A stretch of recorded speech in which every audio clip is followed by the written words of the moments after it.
shoes high and my jeans low. I got my socks fitted. You know how I roll. This is how we roll. Homicidal clothes cause I'm dressed to kill. Leave 6 bitches oohing cause I'm worth a mil. Flow is ill, spitting no vomit spill. Killing them softly but I ain't Lauren.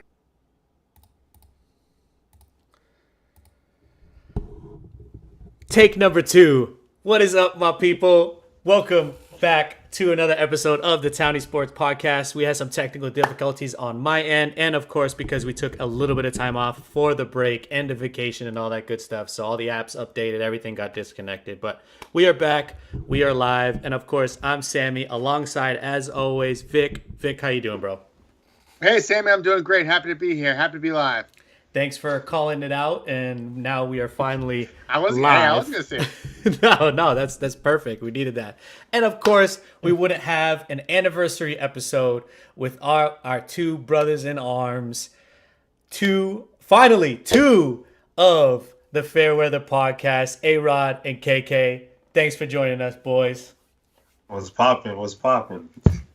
How you guys doing? You guys ready? You guys ready to do this? I mean, we touched on a lot of this stuff yesterday, so it's kind of just repeating a lot of the same things. But And like I said, we could keep going for another 4 hours yesterday. So exactly, this is what we do. It's a continuation. Trust me, we'll find a way to make this podcast 2 hours long. God, I hope not. God, I hope not.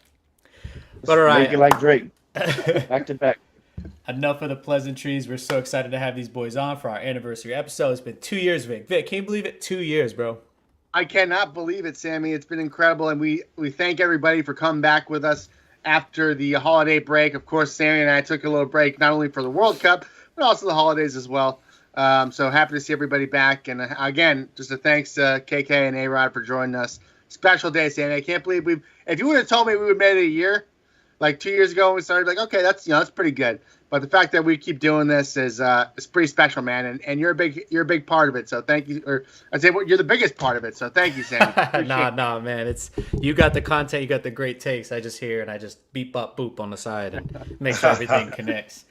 But yeah, man, 2 years, 2021. Wild Card Weekend was our first episode. Obviously, it was a lot glitchy, and there were technical difficulties then. So it only makes sense that we had technical difficulties today. But so, all right, let's get right down into it. So, a little quick intro, kind of what we're going to go down. NFL Wildcard Weekend, of course, is this weekend. So, we'll start with that. I'm going to do a little Who Do You Love Wildcard edition, and KK and A-Rod can join us in on our little Who Do You Love segment. Then we're going to do a little bit of NBA. I'll let A-Rod and KK and Vic talk NBA while I just sit back and, look at soccer highlights. And then we will do some world soccer at the end, kind of touch on some of the things we missed out on the World Cup, how it affected kind of soccer, how it affected sports, how it affected the global community, and then obviously touch on what's been going on with Marcus Rashford, and maybe I'll need to apologize eventually. But Good job. But all right, with that being said, NFL Wildcard this weekend. So before we get down and dirty into the games, I want to do a little Who Do You Love Wildcard edition. I was inspired by yesterday, the conversations we had on the Fair Weather Podcast. So by the way, if you guys don't know, we were on the Fair Weather Podcast yesterday. Go check out that episode. Great episode. We could have went for 4 hours. We only went for 2. So maybe there's stuff we missed here that we touched on yesterday, and maybe there was stuff yesterday that we might miss here. So you'll just get a complete package in both episodes. So all right, so the Who Do You Love Wildcard Edition. So the first quarterback that I'm thinking about right now, Vic's going to love this one, so I'll let Vic go first. Geno Smith. Geno Smith or Joe Burrow, Vic? Ooh. Oh, come on. That's ridiculous. We're going to start easy. Boys. We're going to start easy. So can we give our guys a little pretense as to what Who Do You Love is and how it works? So is this Who Do You Love for the next game? Is this Who Do You Love for the rest of their career? What you tell us, set it up for me. It could be anything you see. I like to look at it in kind of a vacuum, semi-vacuum, where it's like, okay, right at this current moment, who do you like better? Based on what they've done this season, how they've looked.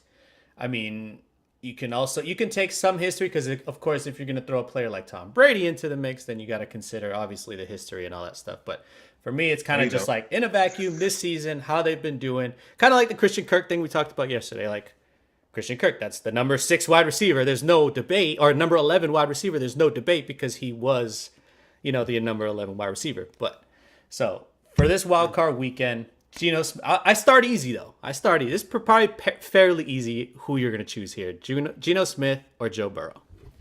So first of all, shout out to TK and Sean in the chat. Also shout out to TK for the Mike Napoli reference. What an incredible reference that is, and Mike Carp as well. So Mike Carp. Holy shit!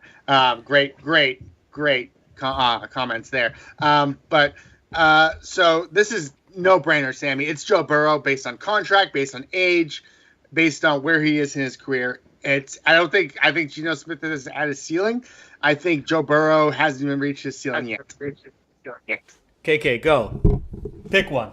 It's gonna be easy. I mean, Joey B, baby, come on, man. Joe Burrow, man. I've ever since the smoking cigar in LSU, I've been a huge fan of his. So his success is my success. So Joey B, and Geno, great season, man. Nobody saw it coming. You probably won your fantasy football championship. Geno's probably a part of your roster. Because that was points that you can't expect from somebody like that. And that the way his career has been so far. So, but yeah, no, Joey B, man. Joey B is he's a bad man. He's the new bad man in the NFL. Smoking Joe Shiesty, man. You got to take him, man. He's got a favorable matchup. I mean, he's been to the Super Bowl already. He looked damn good in it. Yeah, and obviously I'm a Jets fan, so you know how I feel about Geno Smith. However, I do have a newfound love for him this year, and it's not because he's part of the organization anymore. All right, so the next one, a little bit tougher, Vic. Geno Smith or Tua Tagovailoa? Well, seeing as it's got to be Geno Smith. I had to think about that for a second because if you would tell me that Geno Smith, Tua's brain actually still functions, then I would say Tua Tagovailoa. But seeing as I think he currently has CTE, I'm going to go with Geno Smith. KK, who's taking? Honestly, I don't know if he's going to play again. Yeah, I feel exactly the same. Tua has the talent. I mean, he does. I mean, we've seen it in college. We've seen it in bunches and stretches in the NFL. But, and I talked about it yesterday and thought about it before. Like, Kevin Cobb was supposed to not be the next guy, but Kevin Cobb was supposed to have a pretty decent NFL career, and he had to retire early from too many concussions. Welcome to the Eagles podcast. Hey, listen, he was not on the Eagles at this point. I think he was with Arizona or something like that. So this is past us. But anyway, no. Tua's got the talent, but he's too prone to injury, and it's either his hamstrings getting detached from his leg, or his brain is moving around his head too much. His back is seizing up on him. You cannot play an NFL quarterback and expect to last this long when you got people twice his size throwing him to the ground. So he's not the biggest guy in the world. So I'm gonna ride with Geno. That contract he's about to get is gonna be pretty nice. He'll be good for somebody, if not for Seattle next year. Hey, Rob. I'm going Geno too. I bet he'll be back in Seattle. You got to bring him back after what he's done, and yeah, with Tua, if Tua was healthy, because the Dolphins since drafting him really have not done any justice to help him grow as a quarterback. They kind of gave up on him, and teased everyone with we might get Deshaun Watson and give up on him, and didn't really put a lot of confidence or an offensive line around him. So I feel like this is a doing of the Dolphins in a way, mishandling Tua's career and allowing for him to come what it is now. And I'm in agreement with both of you too. Like, might be time for the boy to call it a career. I hate to say it because he's young, but we've seen it all season, all the Tua injuries and the concussions and the fingers, and it just doesn't look good for him. And just want the guy to be healthy and happy. All right. This one gets a little bit tougher. Geno Smith or Dak Prescott? Go ahead, Vic. I feel like here's the big problem with Geno, right? Is age, and it sounds like Sammy Sammy went to go take care of that cat by either putting him in a microwave or I don't know what. So I was wondering if that was my cat or his cat, because I'm looking behind. I'm trying not to look. I'm like, I think my cat is not gonna shut up. Yo, cats are crazy, but anyway, They're stupid. continue. They're stupid. They're crazy. Pointless. It's I'm gonna go Dak Prescott here again because of age and track record, right? I mean, Dak's not great, but he's not horrendous in my opinion. Vanilla yogurt. In the words of my boy LaShawn McCoy, Dak is ass. Listen, Dak is younger, and Dak is this, and Dak is that. They wrote me off, and I didn't write back yet, so I'm going with Gino, man. I'm Team Gino today. Dak is ass. I'm going to leave it at that. It's a coin toss for me, but if I had to lean one way, I'd probably lean more to Dak's way, only for the fact that he's been to the playoffs. And so is Gino.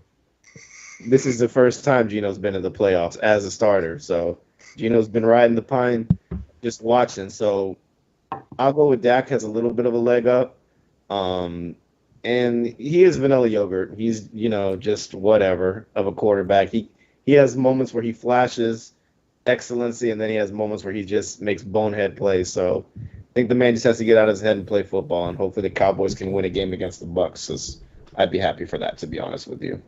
Is there something wrong with vanilla yogurt? No, it's just a term. I know. I'm just curious. It's boring. Like average shit. That Yeah. means. It tastes pretty good. I fuck with it. All Now, right, like- so I was gonna do Geno Smith and Justin Herbert, but based on your answers, I think we know where that's leaning. But it's No, safe to say that it's pretty interesting that these are some of the names that will have us thinking who would we rather have. So this next one, or the next three, this is kind of going to gauge where Geno Smith ranks among, I guess, playoff quarterbacks and obviously quarterbacks this year. So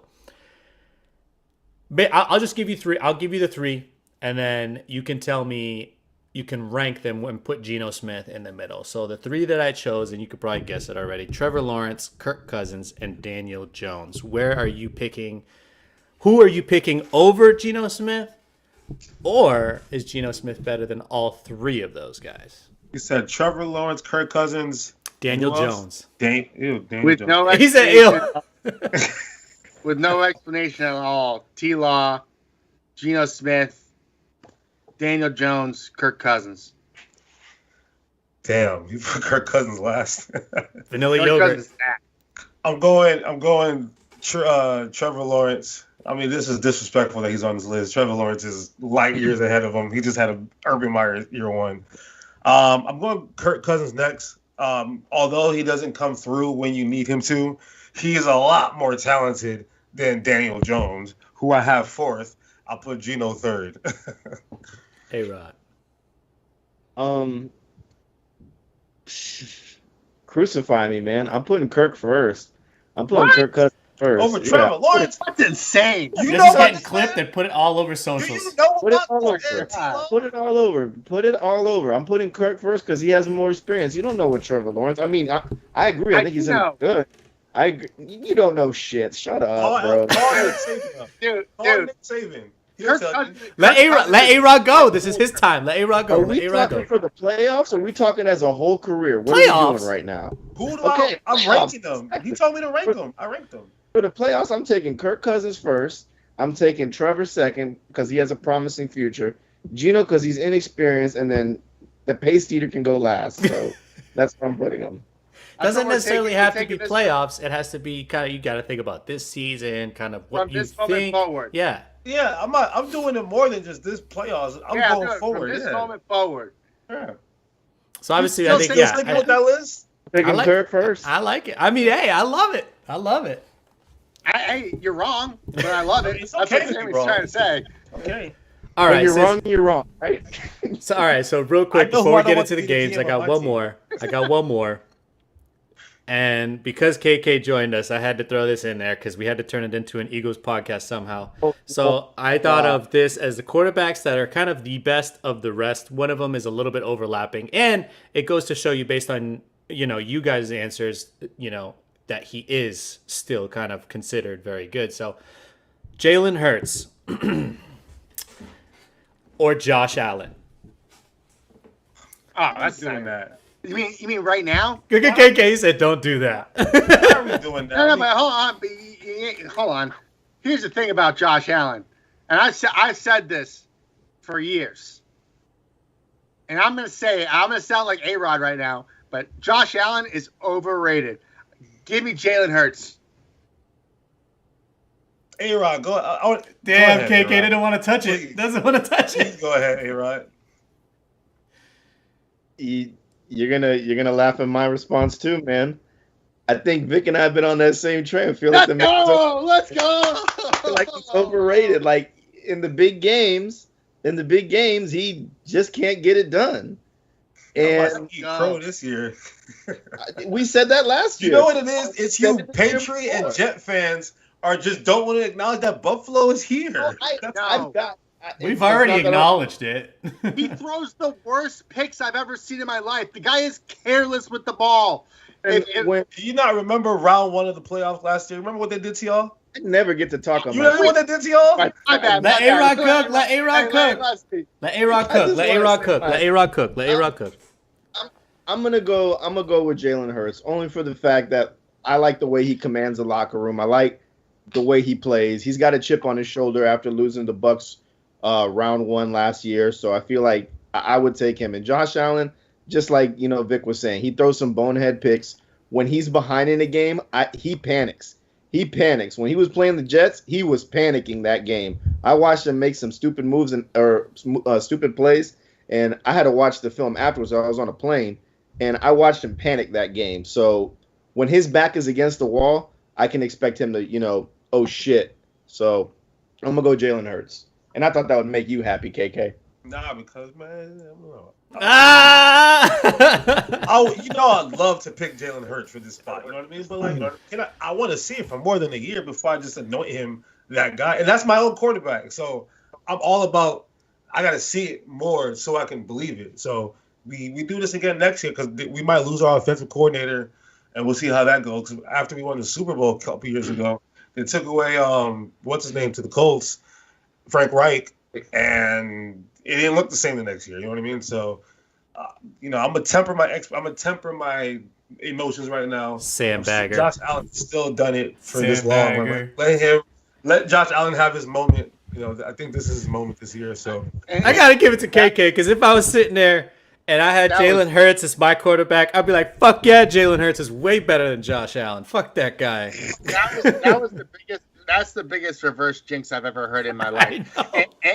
And Josh Allen looks like he cries on his way home from the games every day. He does not look like a tough man. He looks like a baby. All right. Josh Allen is if Cam Newton and Andrew Luck had a baby. That is Josh Allen. That's a pretty good player, but he might retire by 32. So Josh Allen looks like he sees a shooting star and cries. All right, next one. Jalen Hurts or Joe Burrow? Vic, go ahead. Oh, this is Joey B all day. Not anything about Why are it. you doing this? A-Rod, because KK is going to Joe go last. Oh man, it's a coin flip. It's a good one, though. It's a good one. I like. Joe Burrow is nice, bro. He is, man, but I really like Jalen Hurts a lot, man. He had one good season. Like, let's see it again. Let's see it again. This reverse jinx is in so hard.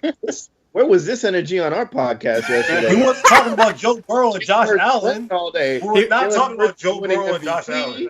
Jalen Hurts was winning MVP. He was winning comeback player of the year. He was the coach of the year. Offensive He was player of the year. I didn't pick the Eagles to be the coach of the year. I picked who I picked? You could have picked Jalen Hurts for it. You would have. No, bro. I picked Doug Peterson. I see. The thing is about both quarterbacks is you have to tailor the offense to how they are, and both of the quarterbacks in those offenses, like respectively Jalen Hurts and the Eagles, and Joey B and the Bengals are tailored perfect for them. So in my opinion, they're both just really, really good because they tailor it to them.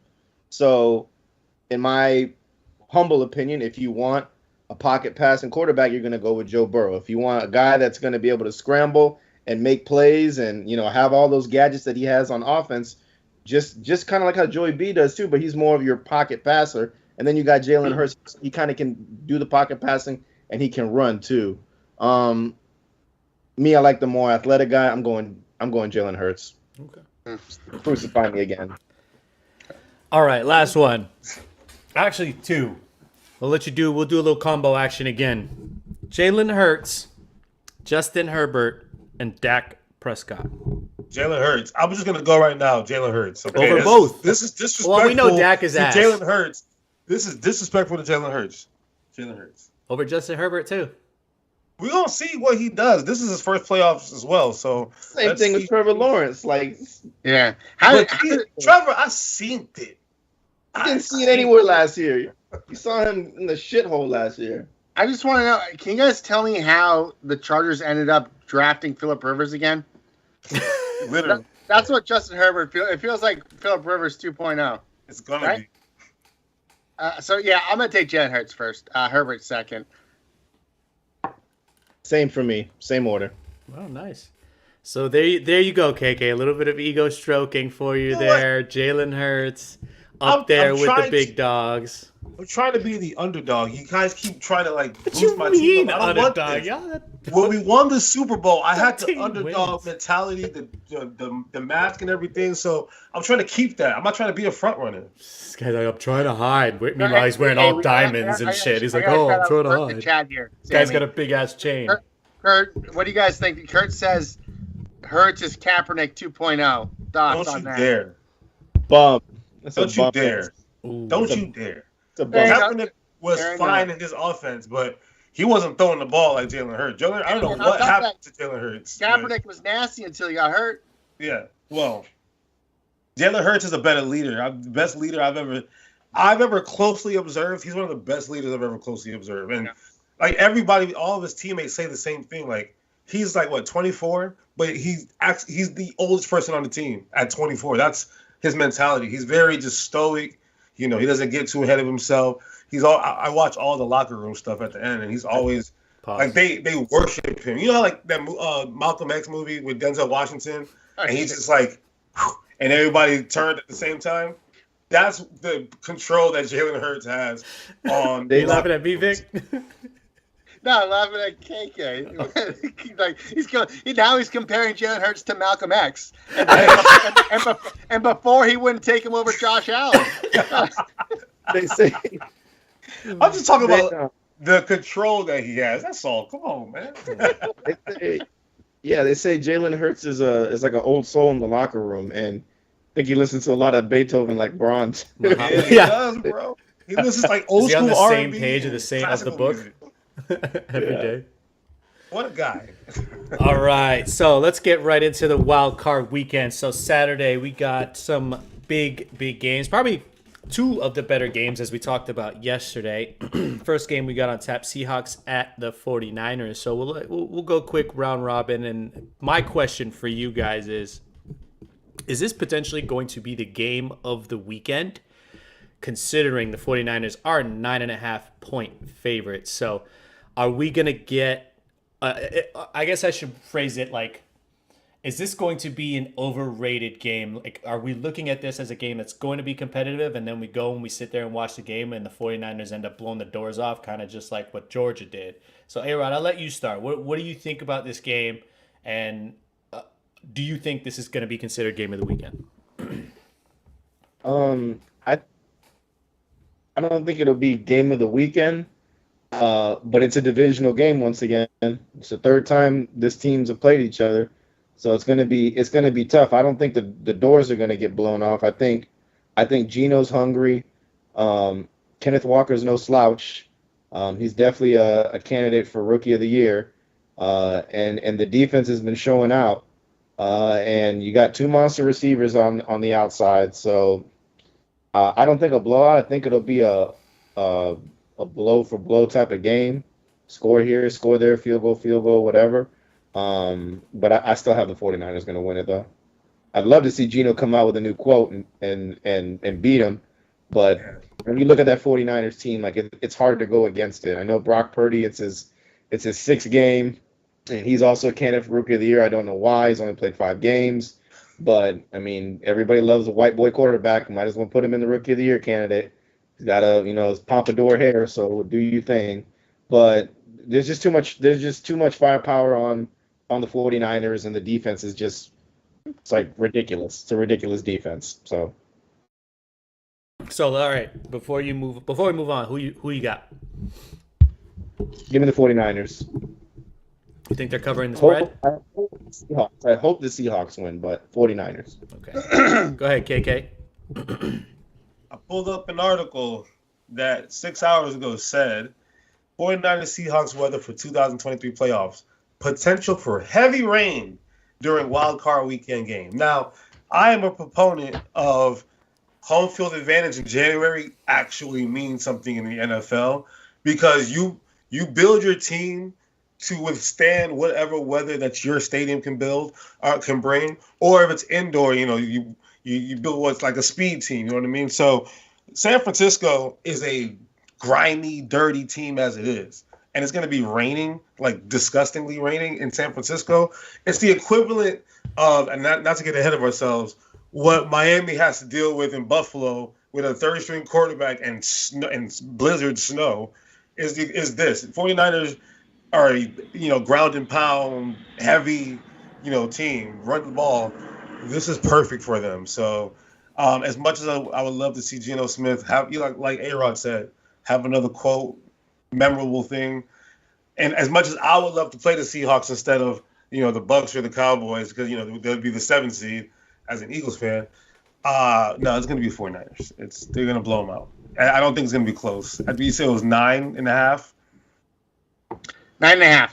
Yeah, I'm saying like 28 to 13. Go ahead, Vic.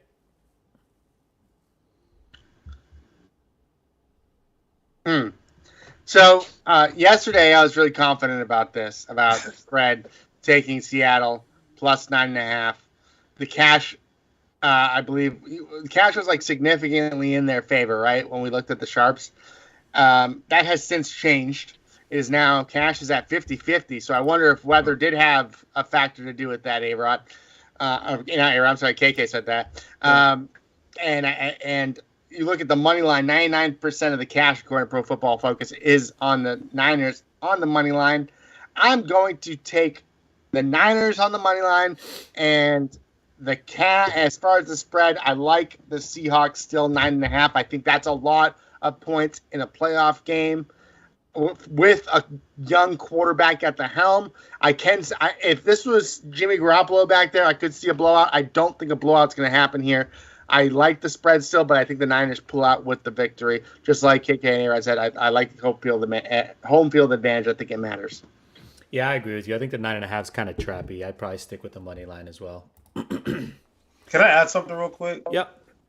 Remember the first game of the season they played the Bears, and it was disgustingly raining? They got beat by the Bears. So different quarterback. I don't know. Yeah, you're right.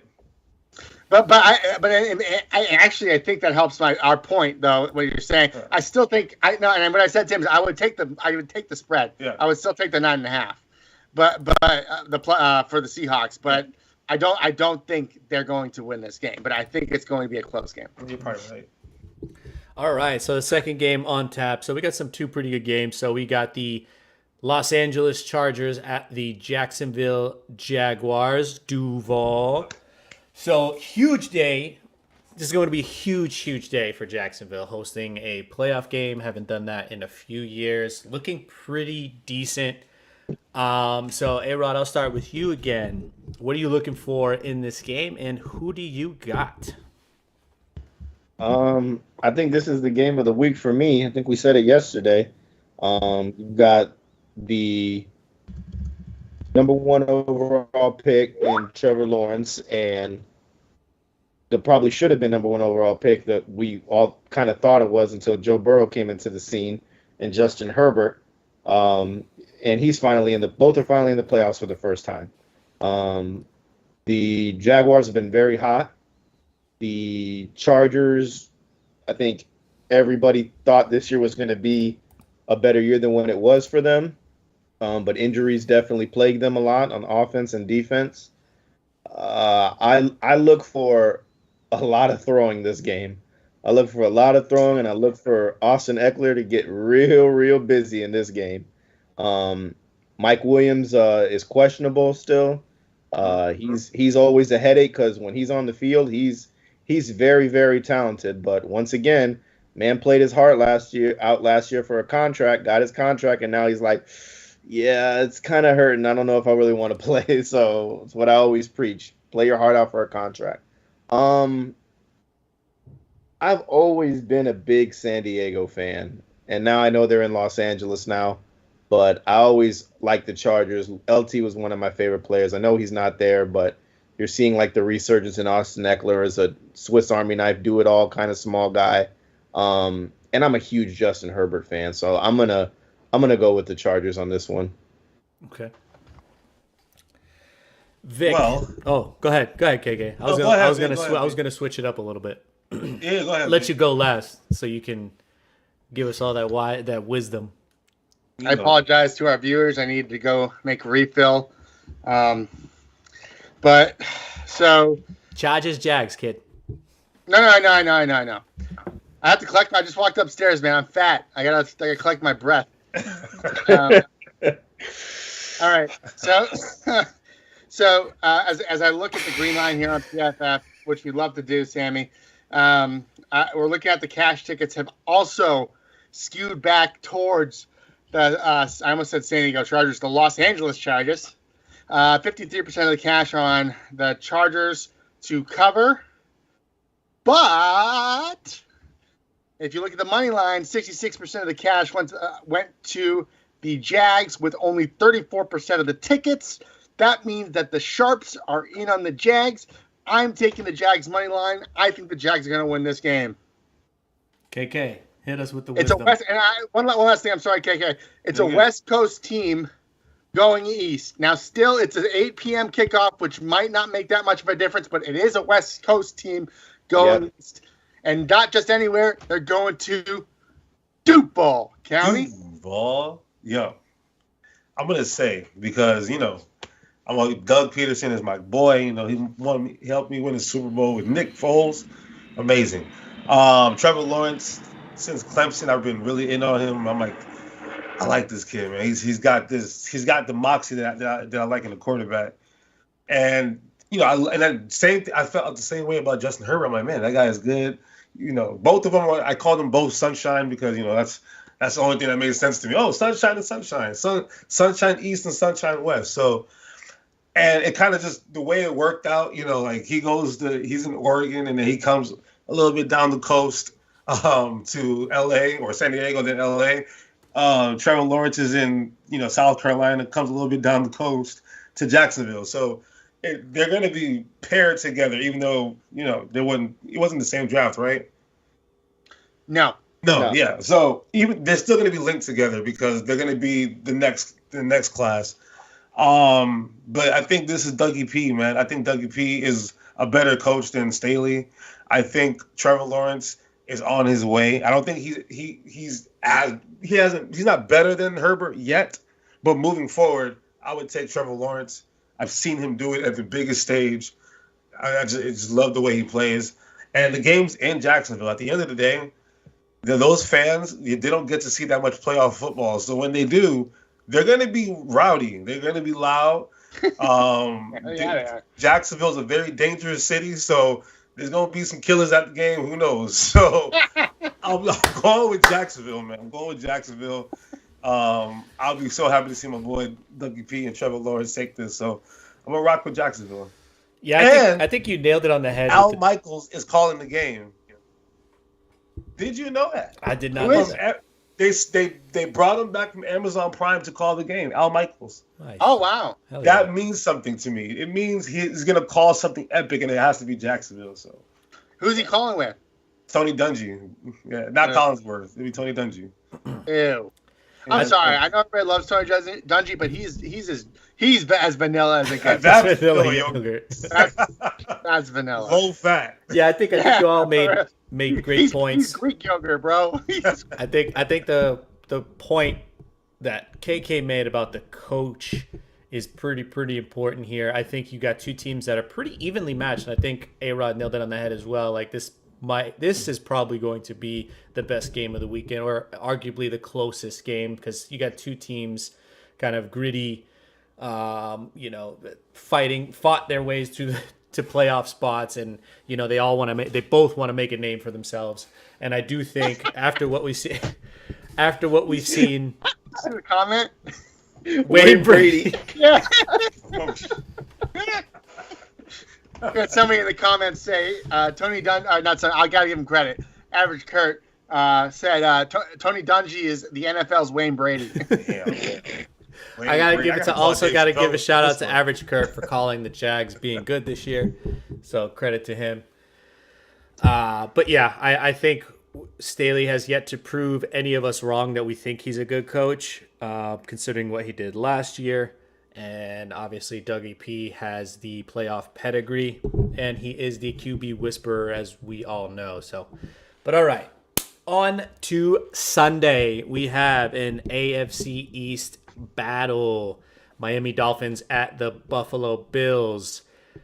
Yikes. Buffalo favored by 13.5. That's crazy for a wild card playoff game. Vic, I'll start with you. What do you think here?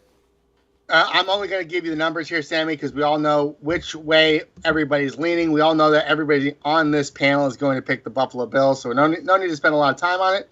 87% of the cash, 74% of the tickets on the spread are towards the Buffalo Bills spread, 13.5. That should tell you everything you need to know. Jesus. Bills minus 13.5. That's who I'm taking.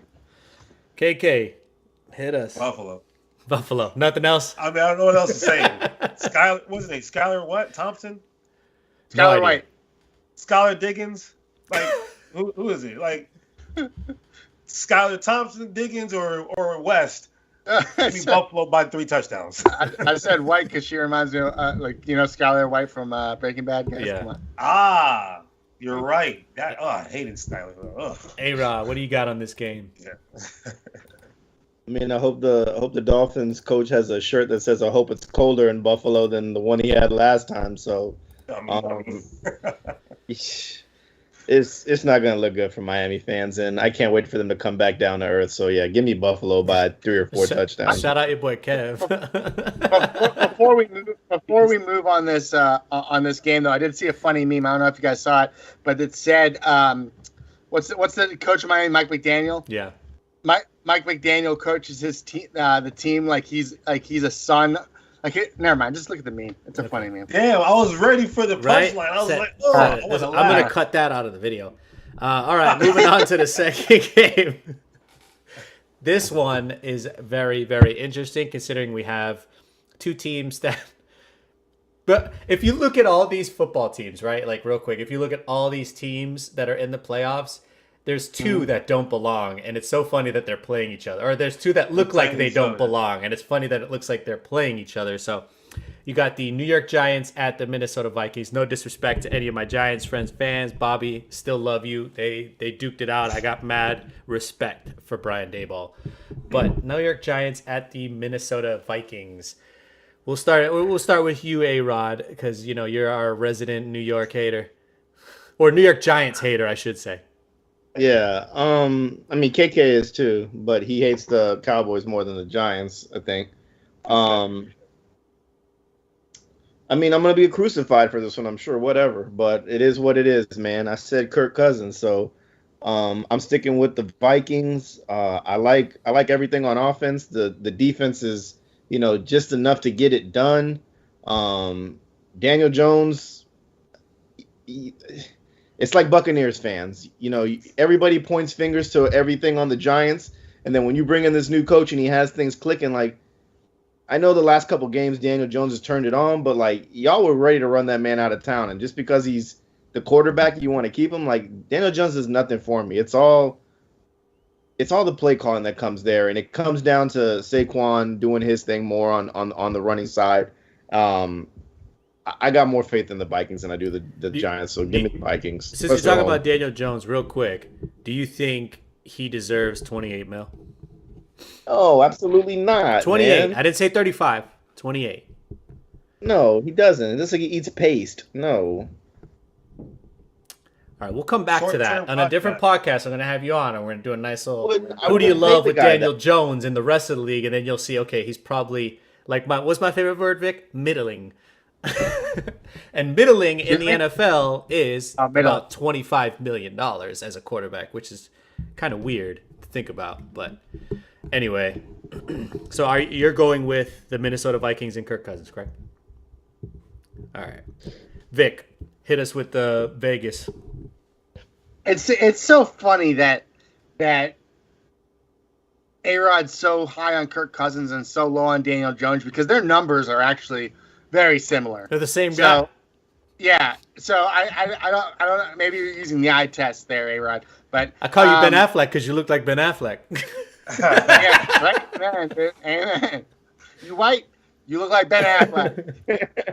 All right. So the numbers from Vegas are as such: 91% of the cash, 53% of the tickets are on the Giants +3. If you look at the money line, 97% of the cash, 38% of the tickets are on the New York Football Giants. I'm going to follow the Vegas trend here again and take the Giants money line, maybe parlay that with the Jacksonville money line. Ooh, that's a good one. I might parlay that too. Little underdog parlay there.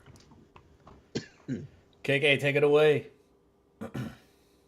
Normally, when I'm talking about the NFC East, I only talk very positively about my team or negatively, however I'm feeling that day. Washington, I have no issues with them. Like, I honestly don't have any issues with Washington. The two teams that I hate the most are the Cowboys and the Giants. Now, with the Giants, I think they're going to win this weekend. I do not believe Minnesota's a good football team. The fact that they've gone 10-0 or what was it, 10-0 or whatever in one-score games, they could very easily be 5-5 in those games, and they're not even in the playoffs. But they did what they were supposed to do, which is fantastic. Justin Jefferson got that one beautiful catch against Buffalo, and that could have went any other way, but it was Buffalo. You know how Buffalo's going to Buffalo sometimes. So a lot of games you just think back like, man, they got really lucky. I mean, they were down 33-0 to the Colts. Any other team is bringing that home. So it's just, I don't believe in them, honestly. I just think they play well when they need to offensively, but defensively, they have the 31st ranked defense. It's January. That's not going to happen. That's not going to fly in January. We have one of the worst defenses in the league, they're giving up 388 yards a game. And 25 points a game. That's pathetic. I'm rocking with the Giants. I'm rocking with the Giants, and the last game they just played was like a couple weeks ago, and they just lost by a field goal. Yep. I'm taking the Giants in this one, 22 to 20. And I think they're the better coached team too. So I think a better coached team is going to take a lot more from that first game. Correct. And bring it back. And they played them. The Giants played them at home, so they're going to come back to Minnesota again, where they've been before. Now, on paper, you look at this matchup and you say, well, this heavily favors Minnesota, but it really doesn't. Especially towards the end of the season, I feel like Minnesota has played a lot worse schedule. They got lucky to win against the Pats, right, Sammy? I think we can all agree that the refs helped them out there. Very. They got lucky to beat the Jets, in my opinion. They came back against a Colts team that doesn't really care anymore, right? And they got trounced by another possible playoff team, and they barely beat the Giants. So that is what it is. Mm-hmm. Yeah, I remember reading a stat where it was talking about Minnesota Vikings and how they're like the second. They're like one of the best second half teams, but then when you look at their point differential, they're still negative, which is crazy. Like, you're still scoring all these points, but you're that bad. Mm-hmm. So that must mean you got blown out a couple times. That means you're just not stopping anybody, even though you have 12 wins. So yeah, take that what you will. I'm rocking with the Giants this weekend as well. I think, yeah, that could actually kind of get out of hand quickly, considering how bad the Vikings looked against the Colts. So, I think it's going to be a close game. You think it's going to be a blowout? I think it could. I think it could. I don't think any of the other ones could be a blowout. Maybe besides the Niners, but I think this one could. Oh yeah, well that's not a game. Come on, that's not fair. Checked it out. The Vikings at 13-4 were net 3 points. How can you win 13 games and be net 3 points? That's wild. What sense does that even make? That's not a good football team to me. I just don't see it. I'm sorry. Yeah. That's a great point. Not even great like point, a half point. Not even a half point. All right. So the last game on Sunday. Sorry, the last game on Sunday. We got another divisional matchup, division rivalry. Baltimore Ravens at the Cincinnati Bengals. This time I will start with you, Vic. Give us what you got with Vegas. Who you rocking with in this Ravens Bengals matchup? Considering I know your newfound team is the Seahawks, but you've been still rocking with the Bengals. Yeah. Do we have word that Lamar Jackson is doubtful for this game? Is that correct, guys? So that's scary. I think that's why the line went up, right? The line went up huge. So it opened at 3 at Cincinnati 6.5. Oh, was it 6? I thought it was 6.5. Yeah. It opened at 6.5, and it has gone down to Cincinnati minus 10. A lot of people put money on that, so it came back up to Cincinnati minus 9.5.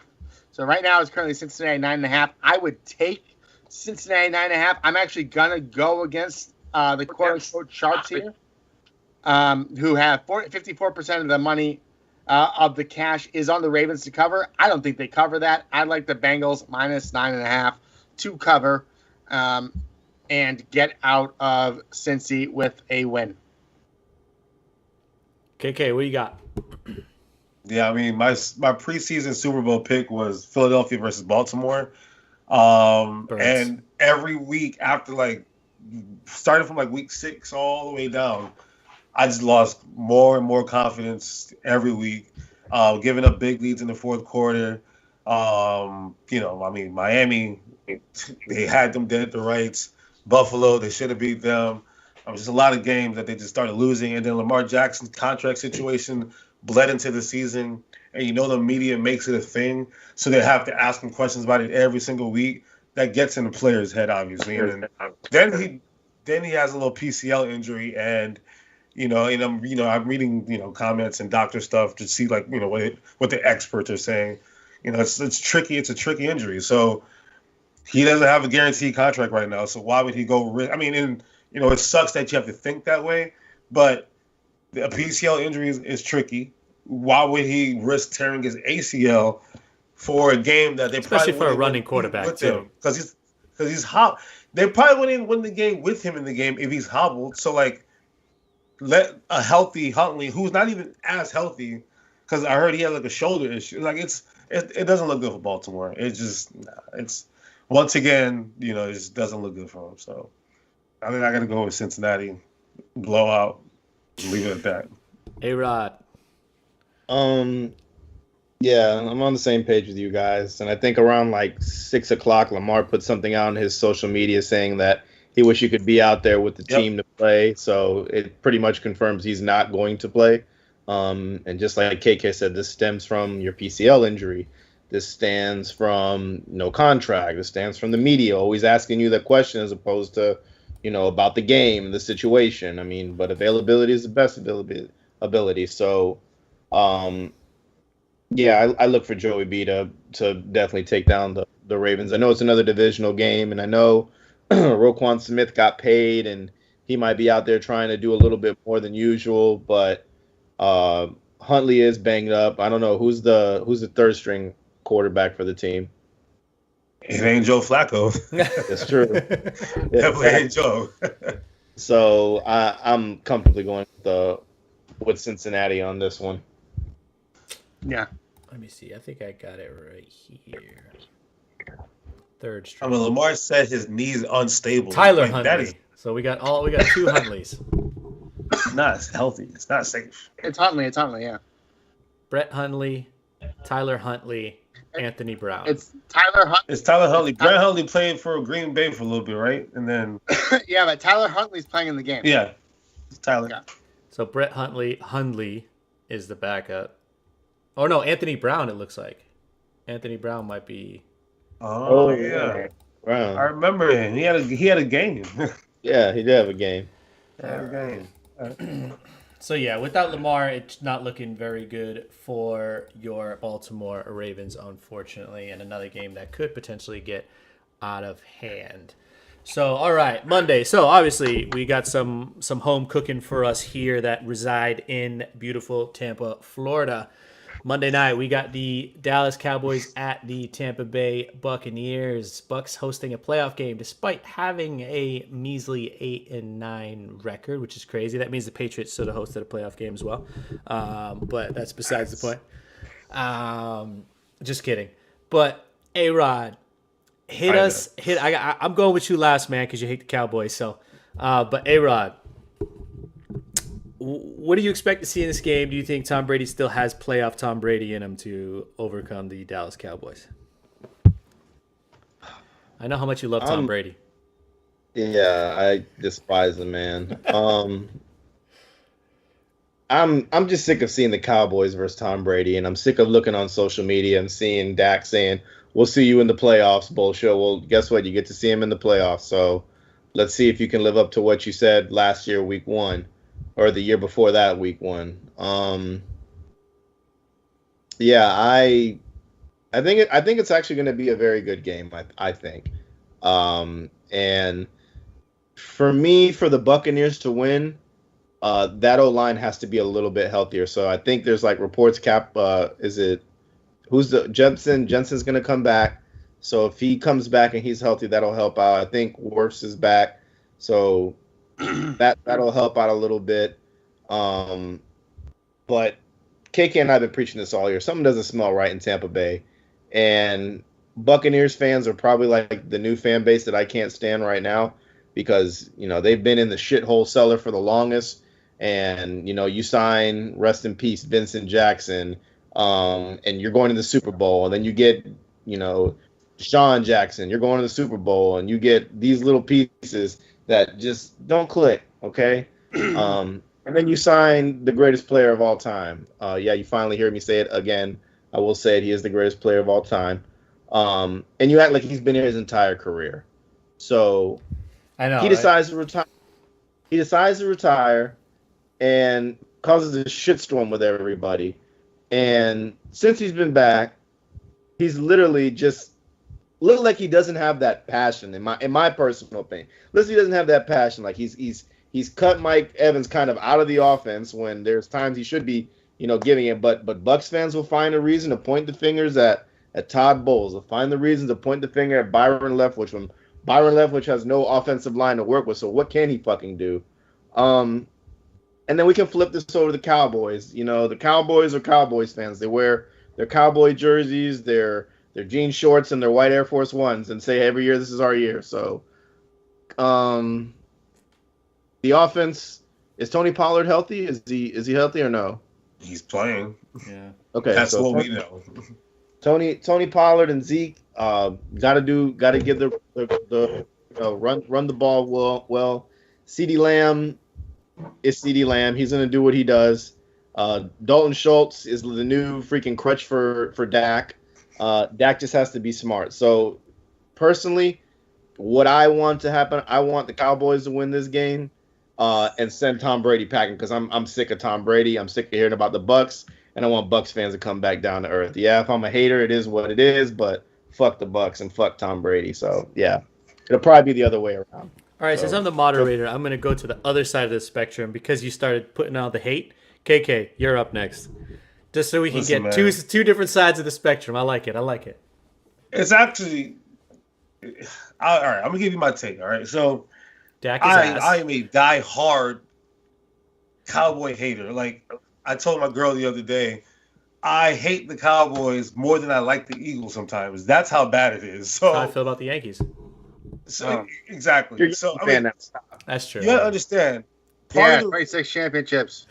the teams that I root for, part of the reason why I root for them is because how much I hated another team. So like, that's what got me into loving, the teams that I root for. And I gotta admit, the Buck fans over the last couple of years have been the most annoying fan base in the history of sports. I don't know what happened to them. They're not humble anymore. They feel so entitled.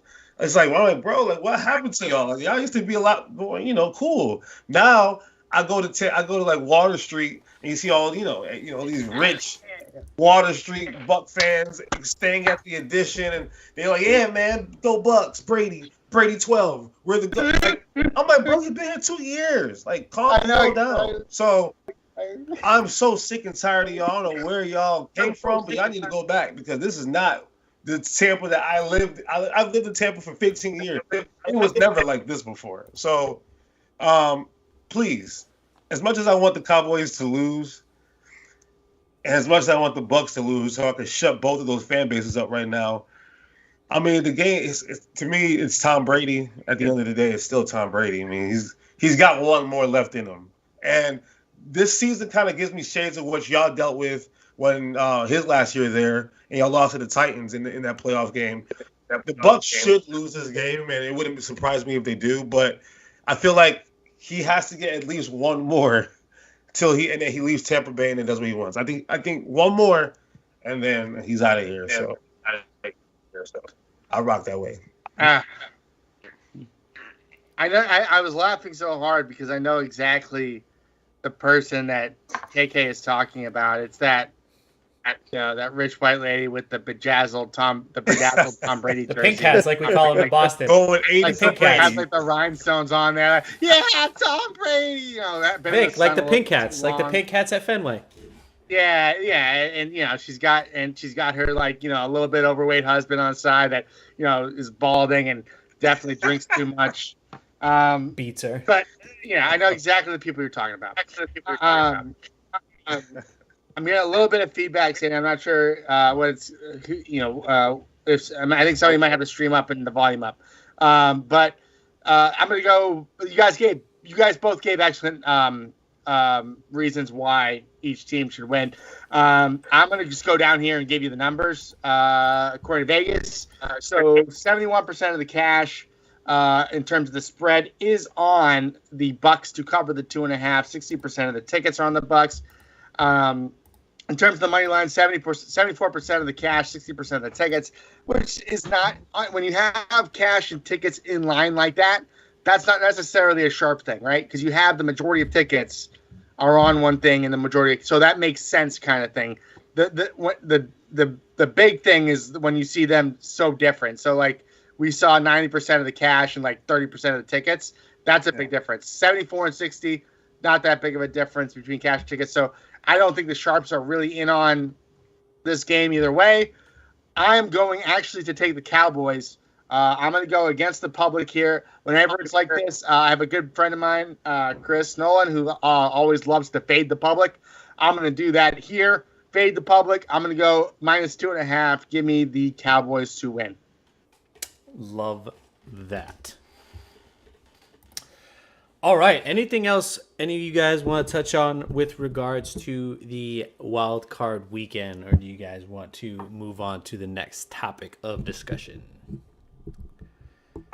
Remember last year, it was really the wild card weekend. Like the playoffs were really exciting last year. It feels like we're not going to get that this year, so I'm a little disappointed. Jacksonville and the Chargers should be good, and then Tampa Bay and Dallas maybe might be good as well. But I think everything else might just be kind of lopsided, which is kind of annoying. But yeah, I mean, it would have been more interesting to see Aaron Rodgers, Green Bay win that game and have to go against San Francisco. Like that team, we would have been like, okay, now that's a story right there. The team that's been knocking them out the playoffs, that's a story. But it's now I got to deal with 8 and 9 Tampa and the garbage ass Giants and the annoying ass -3 Vikings. It's just boring. a lot of vanilla yogurt in the playoffs right now. Yeah, this wild card is definitely tough.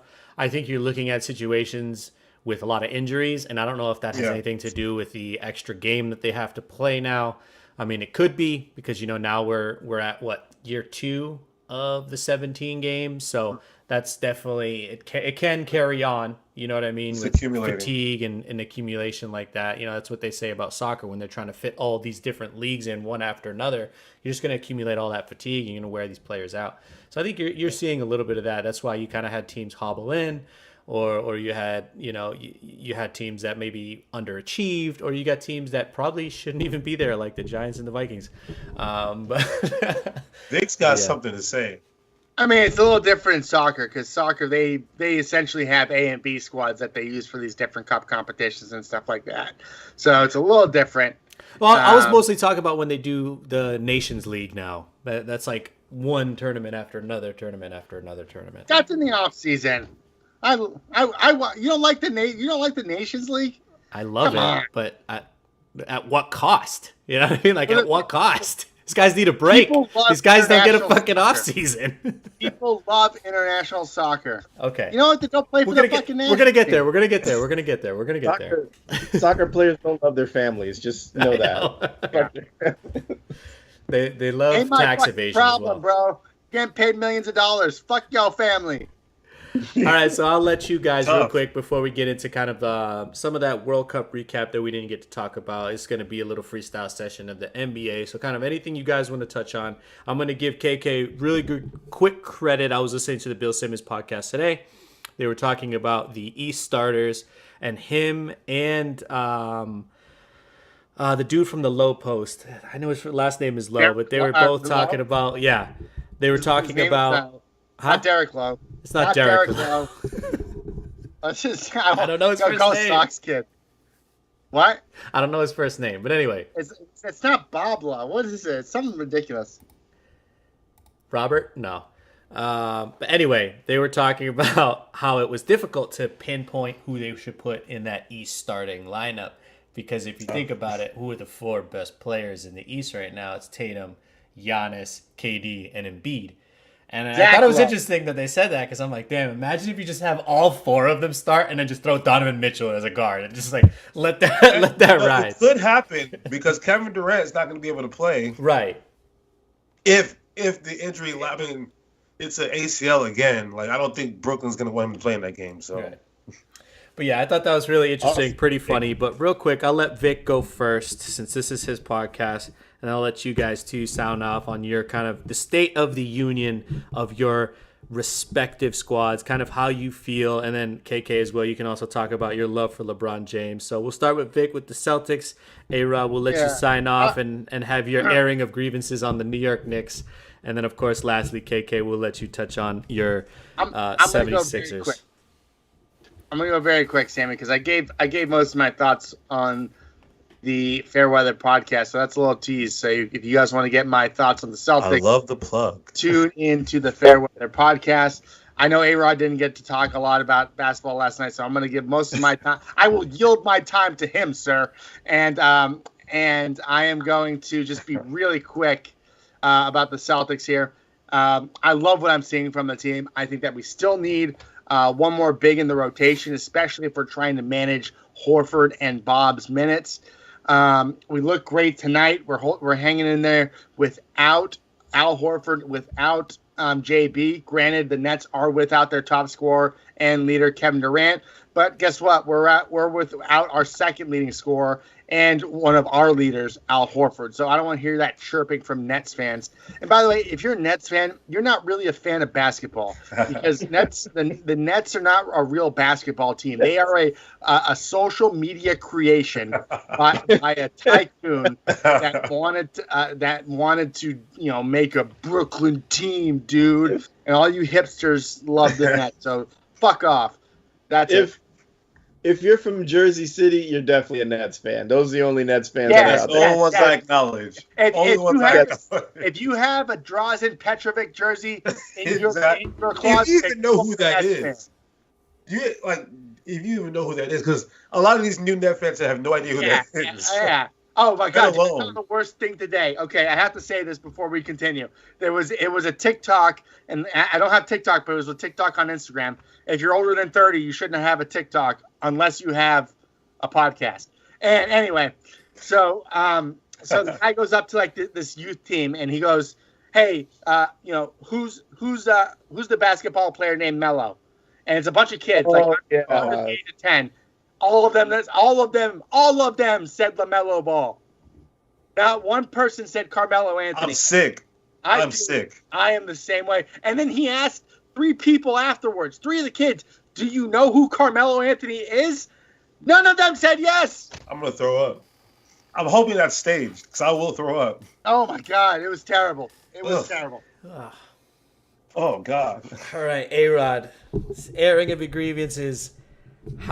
Thanks. Average Kurt shouting out my TikTok dances for when I was bored during COVID. I need to delete that shit. A-Rod, go ahead on your airing of the grievances of the Knicks or your appreciation of the New York Knicks. You choose.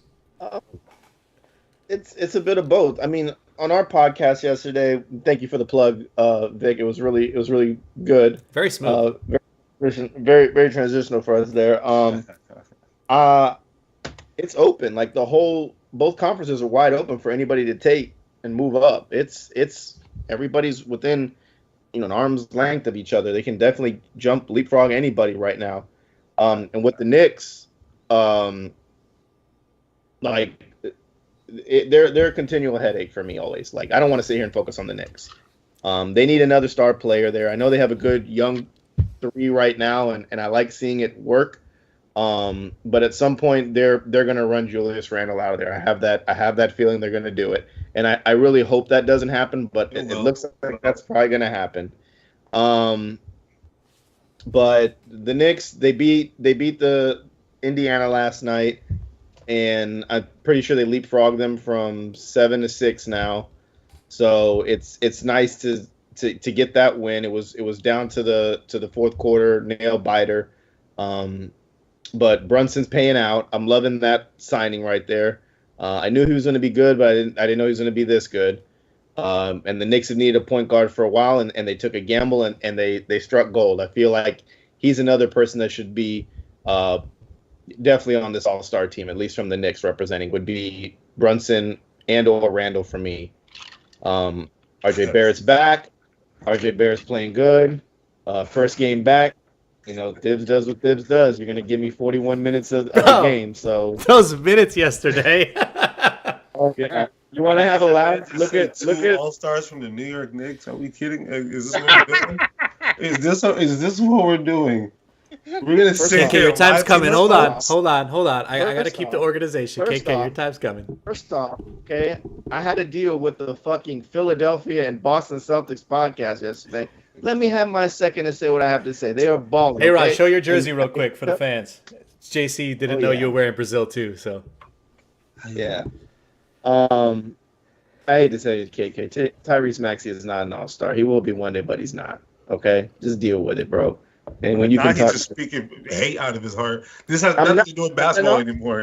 Nothing to do with basketball. Jalen Brunson's been balling, man. He's been balling.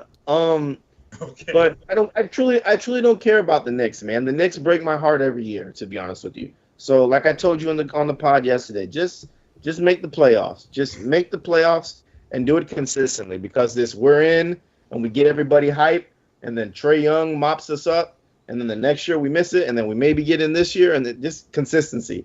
I want consistency. So, just like how you guys feel about the Red Sox and like the way that they're moving, as opposed to how the Yankees are, like that's how I kind of feel about Boston. Boston is transitioning in the right way, and the Knicks just, they do appeal. How can we appeal the New York market, but, somehow try and win games while we do this? So it's whack. So, yeah, that's all I got to say about the Knicks. It's been your side talk corner with A-Rod.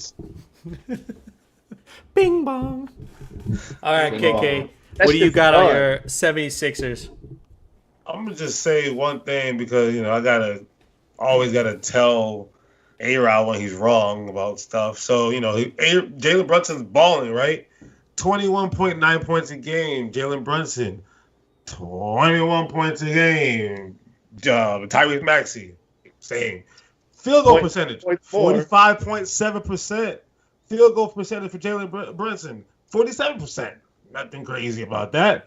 3-point percentage, Tyrese Maxey, 40%. Jalen Brunson, 39%. They're the same player. How are you going to call one of them not an all-star but the other all-star, and we got more wins than you? Get out of here with that nonsense. It's all an arm length, brother. It's all an arm length. No. We're not doing this. You know, the Knicks are not a good basketball team. They're average. They're vanilla yogurt, okay? Now, I love that. Way to name. separate y'all two even Hey, more. we should rename this episode to Vanilla Yogurt. Yeah. Sorry. all right. I'm going to give you my state of the East because, you know, we're all in the East Coast. You know, Philadelphia, we're in fourth place right now, just a half a game. Well, no, actually tied with Cleveland, but I got the tiebreaker over them. Now, you know, I asked you guys yesterday, like as Boston fans, like who do you guys fear, you know, the most out of the East right now? And then A-Rod, and like if you were a Celtic, who would you fear the most? So it's like obviously right now the Boston Celtics are the class of the East. You know, they're the defending Eastern Conference champions for a reason. Jason Tatum and Jaylen Brown are finding a way to figure it out together. We'll see if obviously, you know, Udoka is the defensive coach, and you know, no hair. What's his name? Shabazz Napier. What's his name? I don't remember his name. Anyway, Joe Mazzulla. no hair coach that y'all got now. Zuma? Mazzulla. Joe Mazzola. Yeah. Anyway, obviously their philosophy is a little different. fucking guy. Matzo ball soup. We'll see how the defense carries over into the playoffs. Now, Kevin Durant is hurt again. Brooklyn, there's just no way they're ever going to make it over that hump because at some point, one of them is going to screw it up. Just Kyrie going to say something crazy. Kevin Durant's going to slip on a banana. Ben Simmons is going to go do something with a Kylie Jenner or whatever. There's something wrong with them. But I do think if they can all figure it out one day, there's no way they should be losing, right? And then you have Giannis. Giannis had 7 points yesterday, which is the craziest thing I've ever seen. But Giannis is normally Giannis when he needs to be Giannis, and you know you can consider him from the MVP every year. And then you know you guys talk about Jalen Brunson. I'm sure y'all will be a lot happier, Knicks fans, with Donovan Mitchell. Donovan Mitchell is a fantastic basketball, and that's the guy. Well, all right, now. To my 76ers, we've been dealing with injuries, obviously. You know, Embiid's always going to have something. Maxey was out for an extended amount of time. Harden was out for an extended amount of time. And with all of that being said, we're still 25-15, sitting pretty in fourth place. Now, my only issue that I have is Doc Rivers is the most overrated good coach in the NBA, man. Like that's the best way I could put it. I mean, he got the one championship because he had Kevin Garnett and he had Paul Pierce and he had Ray Allen, and Rondo was a lot more mature than his age, and you know the team was perfectly built. You know, Danny Ainge did a great job with the team, right? Doc Rivers has not proven anything ever. Like he really hasn't. Like so, that's my issue. Is that we have to overcome him, and I don't know how we will because Giannis is going to beat us. Miami will beat us still. They're not even that good this year. Miami will still beat us. Brooklyn should be able to beat us. We play y'all a lot better because it means something more, but y'all will still get us in 7. Y'all have home court advantage. Nobody's trying to go to the Garden and beat y'all in Game 7. So I don't know, man. I'm happy with where we're at, but there's something missing still, obviously, and it might not even be a player. It might just be a philosophy change. It might be something, but we're kind of just in that that part in which we're not going to make it out the second round. I mean, look how the East is now. The East used to be kind of a joke. Boston, Brooklyn, Milwaukee, Phoenix. I mean, Philadelphia and Cleveland. There's 5 teams. That means at some point they have to play each other in the second round. That's just how it works. So, you know, that's just the nature of the beast. And the guys at the top, Milwaukee, Brooklyn, and Boston, I do legitimately think that all 3 of those teams are better than us. So it is what it is. That's it. 2 second round. Second round is our ceiling. Now, if Embiid goes crazy, who's leading? He's second in the league in points, and I love it. And Maxey takes on like another step, then maybe. But I need Maxey to be more like, you know, like this is my team. If he does that, because I love Tyrese Maxey. But he obviously knows he's the kid in the room. You know, Harden has won MVPs and scored held points, and Embiid is Embiid, and he's the little kid in the room. So if he can step up and be the adult in the room somehow, then maybe we can see something. But I don't think we're there yet. So yeah. First of all, I just want to give a shout out to my beautiful wife, and thank you for putting the kids to bed tonight, Ashley. Appreciate it. Happy wife, happy life. Good job. Exactly. All right, so Sammy, I'm going to step on your toes here. I have a game for y'all. Before we move on. Finally, I don't have to do hosting duties the whole time. Well, we know you do. Well, people don't understand me when I talk, so that's why we need you to do the hosting duties. So I'm going to step in here. I'm going to give you guys a choice, including Sammy. What's the game? What do you call the game, Sammy? Who do you love? Hoodie. Okay. So, who do you love? She said you're welcome. Yes, you did. Nice. Thank you. Appreciate it. Oh, so cute. Thank you, Ashley. Yeah, thank you, Ashley. You're the greatest, Ashley. You're the best. All right, enough. Oh, he's blushing. Oh, my God. All right. All right, Trae Young or Anthony Simons?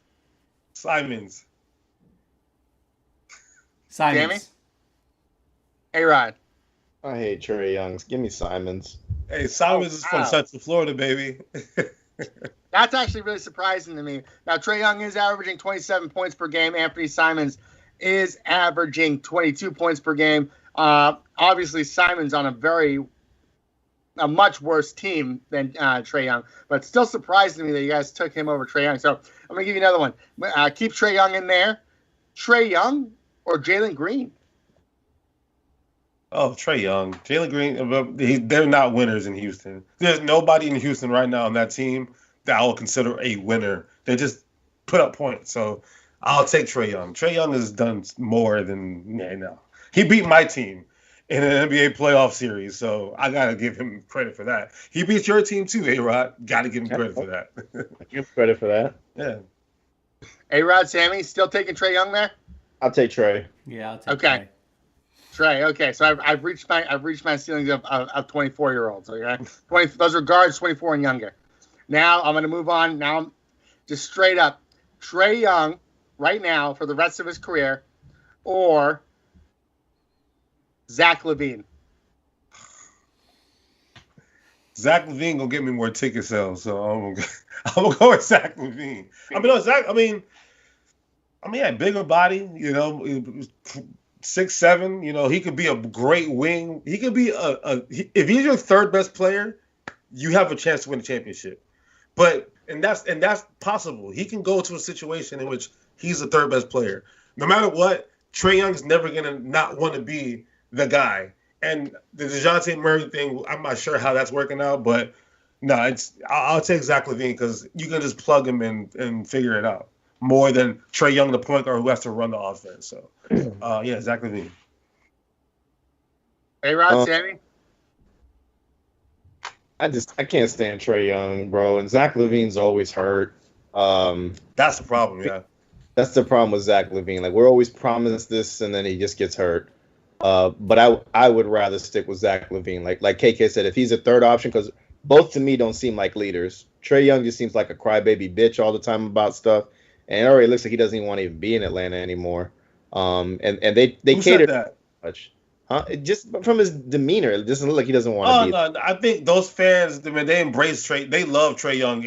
I didn't say the fans. I said Trae doesn't. I know, but they love him so much. I think he likes the adulation that he gets from. Like, where is he gonna go where he gets that same kind of love off the rip? Unless it's Oklahoma City. Trae Young is a mystery to me, bro. He's a question mark on his attitude, his demeanor, his is he coachable? Does he like the coach? Does he like his teammates?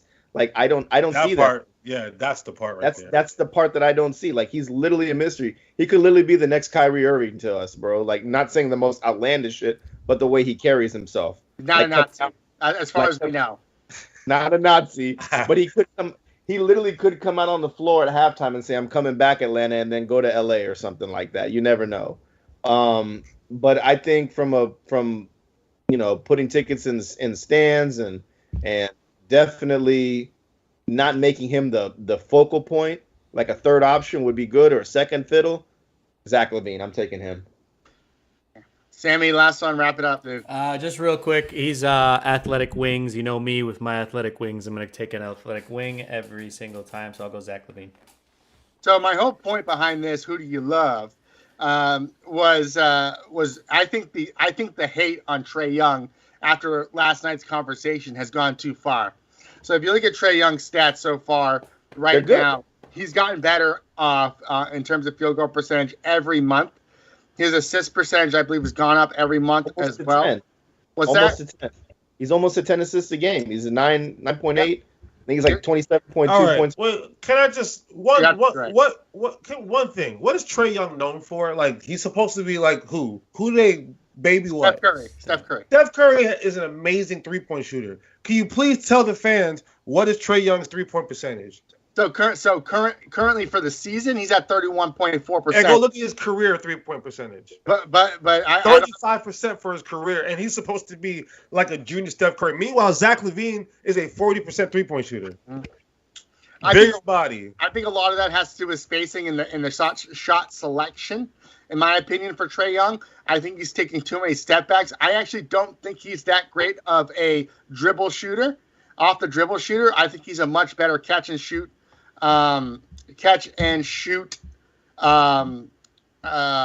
than he is. But when is it ever going to be in a situation where he is a catch and shoot player, because he's the point guard that wants to run the point guard? He doesn't move off. Like, do you know how Steph is able to move off the ball like so beautifully? Right. I don't see Trae Young doing any of that. It's all him doing all the dribbling and then figuring it out. I don't think the way he played, the style of basketball he plays, is ever going to be effective for him in the NBA. It's just, there's a reason why his shooting percentage is so. I mean, he's a 43% field goal shooter, like 43% for his career. That's Russell Westbrook numbers.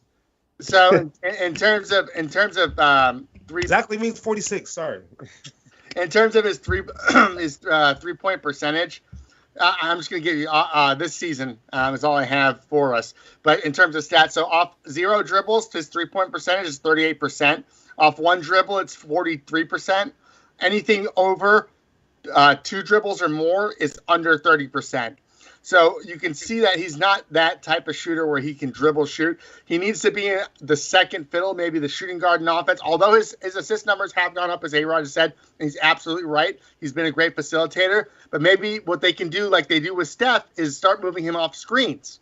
So, Steph will initiate the offense, but he'll pass the ball out, run through a screen, get the ball back, and shoot it.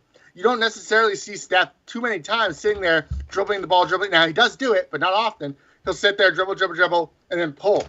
Now, and when he does it, he's probably 50% of that too. Yeah, but he's also at a point where he probably already got into a groove by that point, right? The times that you see Steph, it's a heat check one, and he still hits that shit.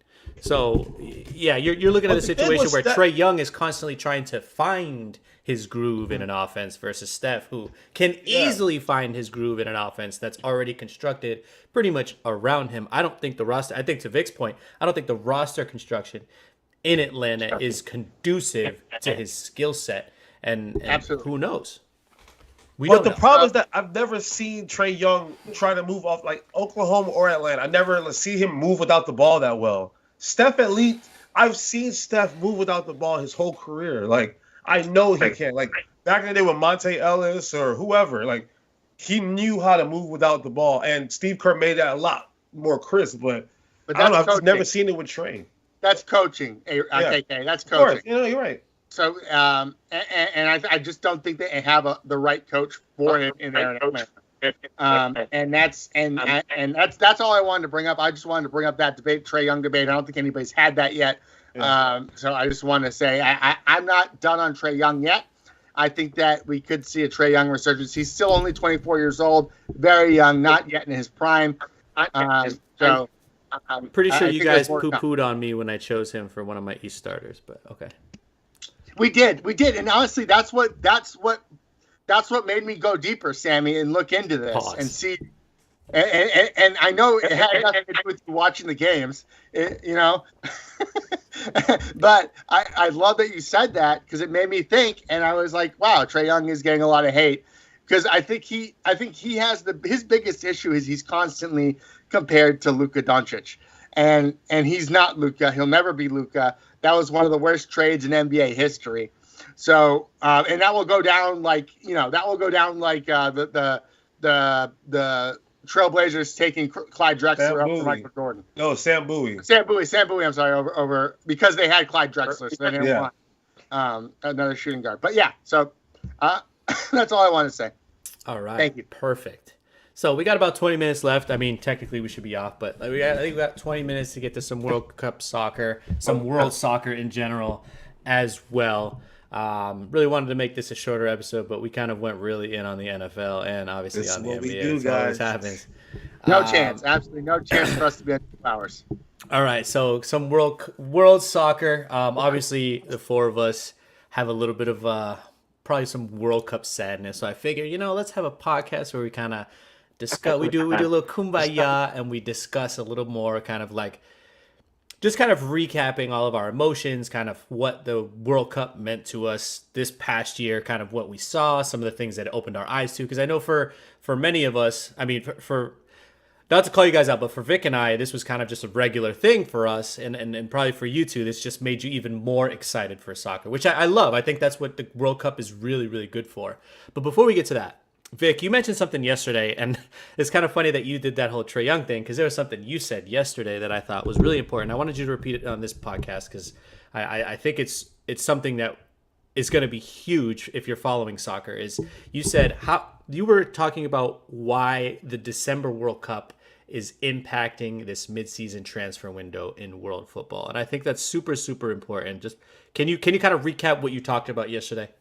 Yeah, so what I brought up with is normally after a World Cup that happens in the summer, the trade window is open for a significant amount of time. So you'll see a lot of movement In the summer. after the World. What's that? In the summer, usually. Yeah. In the summer, you'll see a lot of movement for people that showed out for the World Cup, like you're seeing with many of the Moroccan players, some of the USMNT players. Those are just the ones I'm following. João Felix, we just saw, got a huge loan deal to go to Chelsea. Almost unprecedented $8 million fee just to go on loan. And it is just, like Sammy said, a dry loan, which means that it's not an option to buy.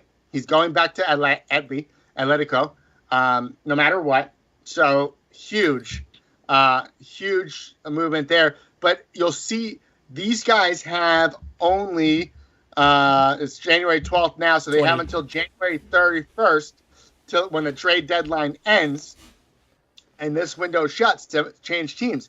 So we're going to see a lot more movement, I feel like, in a shorter period of time than we would have normally. I know. And in the winter. And winter, yes. Typically, the January window is not a big window for huge movements. Like João Felix is a huge move. Yeah. That is typically a summertime move where you see a player of his caliber move clubs. Especially a team like Atletico, who normally competes for either a Champions League spot or a Euro spot. So that's a huge move. We saw Cody Gakpo, another huge player, huge move to Liverpool. These are typically summer signings. Maybe you have one or two.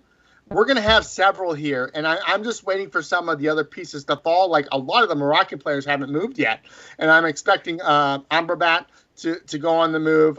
Who is that leads is looking at Sammy? Onani. Another great midfielder possibly could be on the move. So look out for this. This could be a very active January window, and I think it's great for world soccer. And I'm not talking about world soccer as in world teams. I'm talking about world soccer as in all the clubs, because you're going to get an MLB type hot stove this January for world soccer with these transfers. Yeah, usually, like you mentioned it perfectly. Since the World Cup is usually in the summer, you see a lot of those humongous moves. Like one that always comes into my head immediately is the James Rodriguez after the 2014 World Cup, where he got that $86 million deal right to Real Madrid, right? And obviously he was a humongous bust.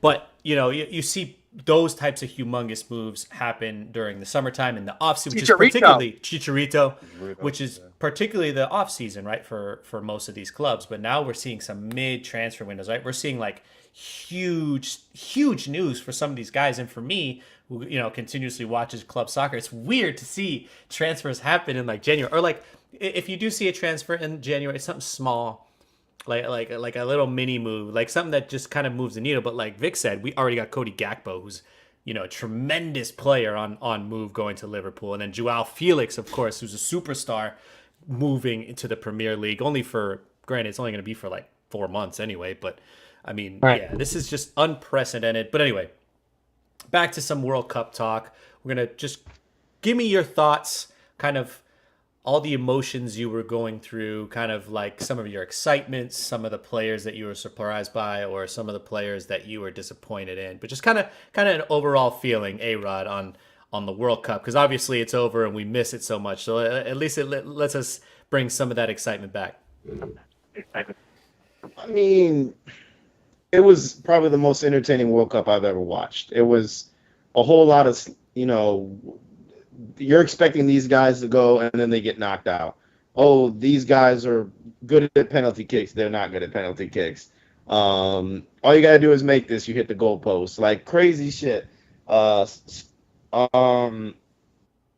mean, my emotions, I watched every single game. I think I didn't miss a game. KK and I watched the final. It's great to see Messi win it. It definitely puts him in the pantheon of great soccer players, however you want to rank them, your Mount Rushmore, whatever you want to put them there. He was definitely going to be there regardless. But it's, you know, it's bittersweet for Ronaldo. It's sad to see how that all played out. But they chose to go with a younger team, and it did pan out. But hey, man, the Moroccans, they're definitely like the sweet spot of the whole World Cup. I don't care what anybody says. They are definitely the sweet spot of the World Cup. And Sammy, the whole time, I mean, I think you guys before even the World Cup had me starting to get on this soccer train. I've already been like a big PSG supporter, and I've been, you know, following PSG for a few years now, and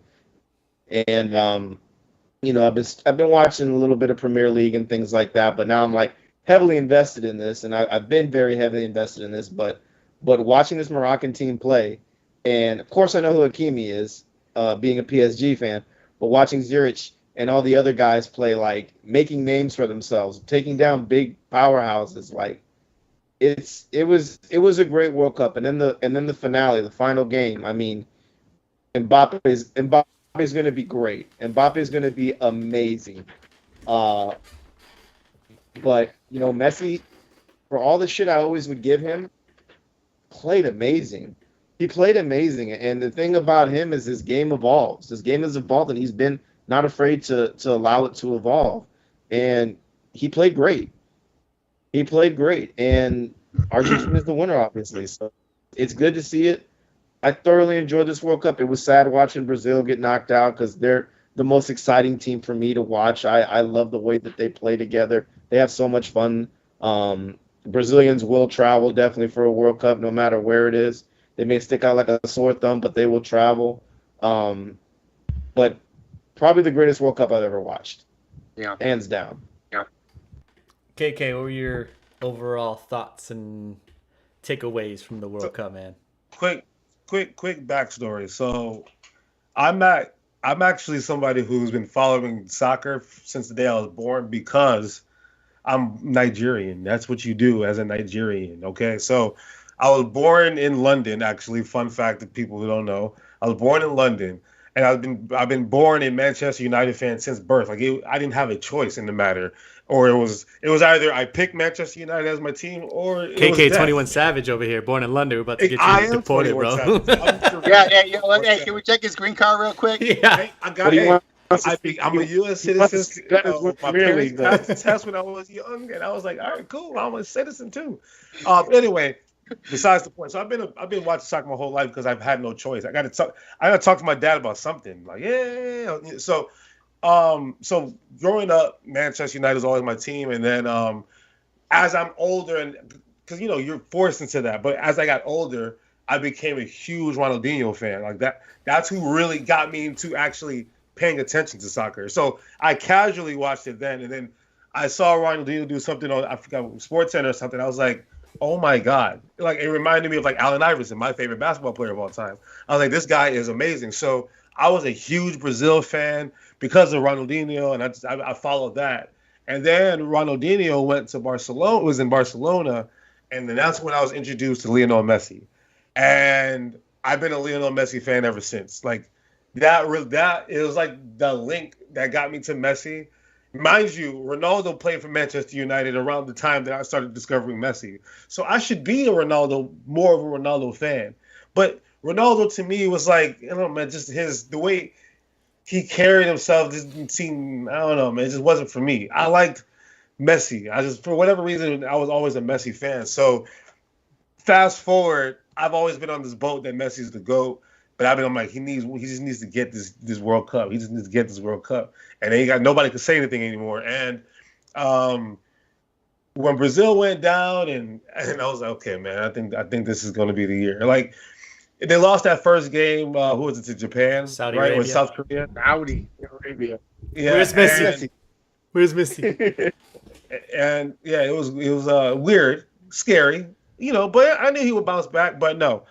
Like, and then I told A-Rod on our show, like, back in December or November, and I was like, I think it's going to be Messi and Mbappe. It just has to be like that because the torch needs to be passed at some point. And even though they played together as teammates, we had to see what we saw. Like when Jordan and Magic Johnson played in '91, that torch needed to be passed. And then Jordan got the torch, carried it through the 90s. You know what I mean? So like, and the same thing, he met with Kobe, and Kobe carried it, and Kobe and LeBron started getting close. So to me, that's how it's always been. Now that the torch has been officially passed to Mbappe, like, he can't take any sorrow in how they lost. Mbappe was the best player in the World Cup, in this whole World Cup, in my opinion, right?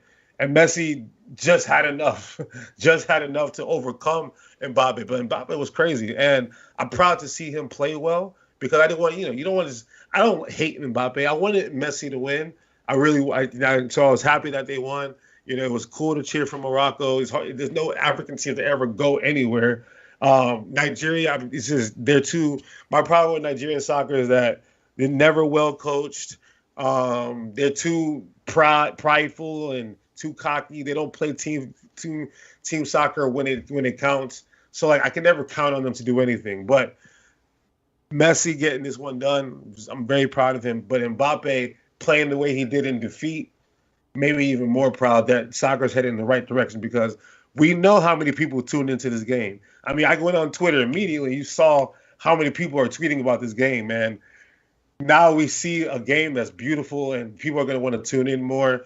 And it's important for the United States of America to, like, if they want to take this sport seriously and actually catch up to the world, they need to use this as a catalyst that some of our best athletes can't always just play football and just play baseball and basketball. You know what I mean? Like, some of our best athletes back in the day used to play baseball, and now you don't see them playing baseball. They're all quarterbacks and in football now. Same thing with soccer. A lot of football players get their quick feet from growing up playing soccer.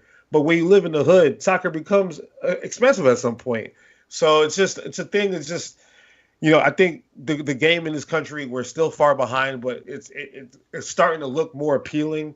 I was watching them even against the Netherlands, and it wasn't, obviously it wasn't fun to lose to the Netherlands, and the Netherlands outplayed us. Let's just be honest, but it seems like it's headed in the right direction. Like, it seems there's definitely it looked a lot more European to me, if that makes any sense. Watching them looked a lot more European this year more than any other year in the past. So I think they're headed in the right direction.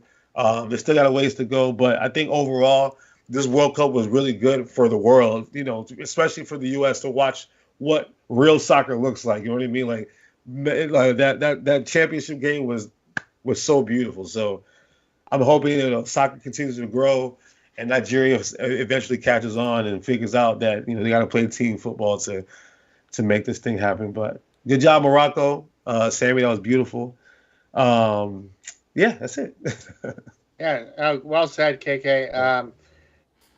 This World Cup was special. It really was, and I think a lot of that had to do with the time it was played, right? So I think it worked out so well that we had games at 10, at 11, at 2, at 1, and it worked out well. Even games that were on Sunday that didn't necessarily overlap with NFL games, so the U.S. could watch. The United States men's national team, I thought, showed poorly. We only won one game in the entire in the entire World Cup, and I thought that was due to bad coaching by Greg Berhalter. He put everybody in the right spots, but unfortunately, he's unable to manage in-game tactics, and that has been a trend with the United States. And to your point, KK, about youth soccer becoming expensive, that's been a big issue with youth soccer in the United States for a long time, and I think that was the biggest issue for our development of young players. Now, the United States Soccer Federation has done a lot to change that, thanks to Jurgen Klinsmann. When he came in, he did a lot to change the infrastructure, and that's why you're seeing now a lot of younger players in the United States moving to Europe. But on top of that, we have MLS academies. We have lower academies that we can train our younger players. One big thing that changed for me this World Cup that I noticed, I watched the final with my wife, and she cried when Messi won. This is a lady or woman that never really watched soccer in her life, and then decided to watch soccer for this World Cup because I had been watching every game. And she fell in love with Messi during the World Cup and really, really fell in love with Argentina. So, I think there's a lot that can be done here in the United States to promote youth soccer to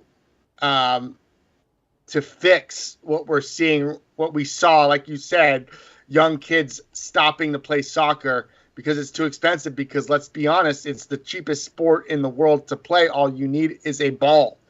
And some countries don't even have that, So I think that in the United States, we need to focus on futsal academies as well.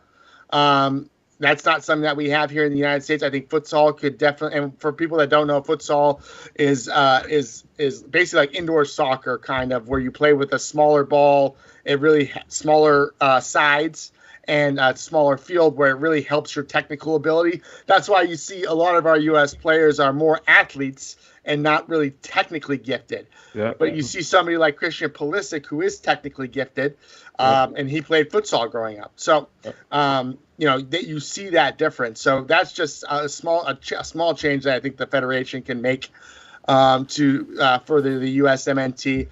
We have our own issues in terms of, and I see Mario's back in the chat. Mario, welcome back to the chat, man. If you got anything to say, we'd love to hear from you. This is a guy that I believe is coaches soccer at a youth level, so I'd love to hear from him his thoughts on youth soccer and what he thinks can change things to make it better here in the U.S. I don't think that we are yet ready to be a powerhouse. I don't think we're even close. No.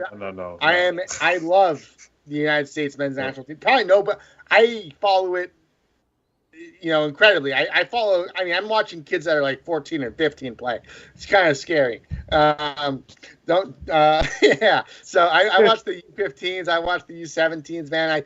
This is crazy. And the thing about the United States is that we have so many dual nats, which are dual nationals that are playing in other countries right now that I think we're trying to go after. But I wish we would focus more on the at-home people, the people at home for our development, instead of allowing our development to go overseas and then trying to snake them away, like a Serginho Dest, like a Yunus Musa, like a Forlan Balogun, or Malik Tillman. So I'd love to see us be able to develop some guys coming up.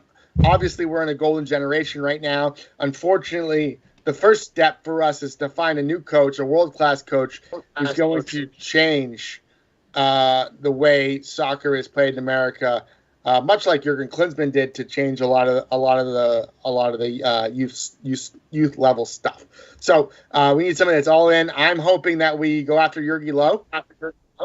I think I said that on your podcast. I think that'd be huge for us, and I really wish that the U.S. Soccer Federation would put an end to the Reyna Klinsmann feud that's going on right now, because Claudio Reyna is one of our best young players that we have right now, and has the potential to be the best USMNT player of all time. So just hopefully they fix that. So and just to go back to Mario in the chat saying, so he mentioned club soccer in the U.S. is ruining any chance for technical young players to develop who do not have the means to pay. He says it's up to $1,200 to $1,500 per season. And a lot of our best players can never afford that or get that exposure. So thank you so much, Mario, for putting that in the chat. We appreciate it. So yeah, I mean, that's insane. I mean, I don't have $1,200, $1,500 to shell out for my kid to play soccer. I'll be honest. Keep it real. Yeah, I mean, like now as an adult, when I realize how much my dad had to shell out when I wanted to do Premiere for a couple seasons, now I'm like, shit, man, like, damn, he had to pay like $1,000 a season for me to play 10 games and, you know, not really get as much development.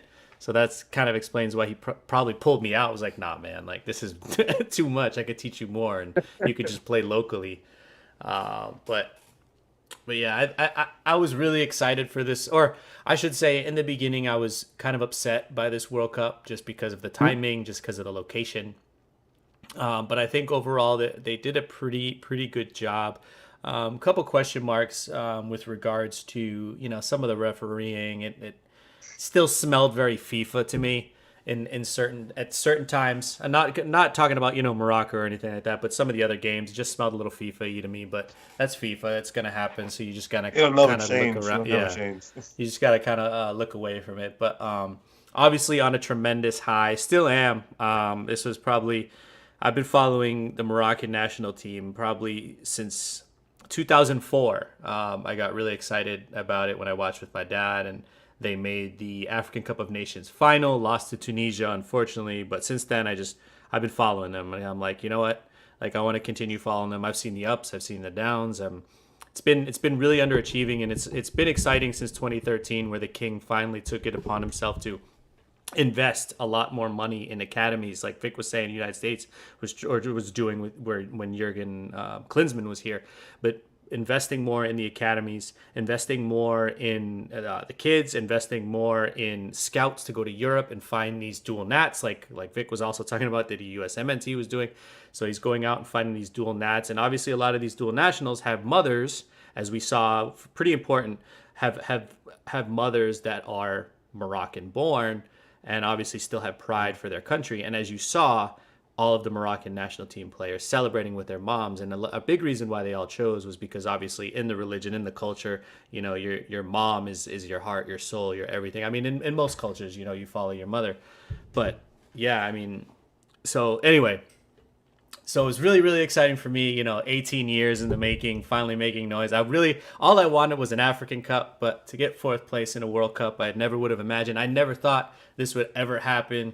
And not to get super emotional kind of on air, but kind of brought me and my sister back together. Like, we talk more now. It just brought my whole family back together because we had something positive to talk about, not just drama about each other.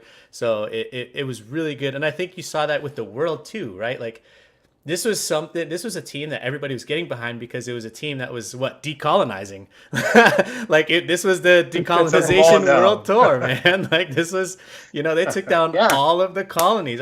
Couldn't take down France, but it explains because Morocco still speaks French. So it's like, okay, well, yeah, that makes sense. But, you know, we took down Belgium, obviously beat Canada, took down Spain, took down Portugal.